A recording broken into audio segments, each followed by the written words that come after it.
What's up, YouTube? You ever done a paleo or low carb or ketogenic style diet?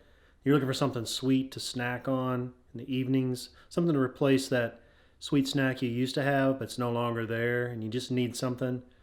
I got a little recipe for you to try. I've been doing cycling on keto for since 2012, really off and on, and I use it to sort of jumpstart my weight loss and sometimes my metabolism. I find it works really well for me. Here's a sweet little snack you can try. Check out these fat bombs.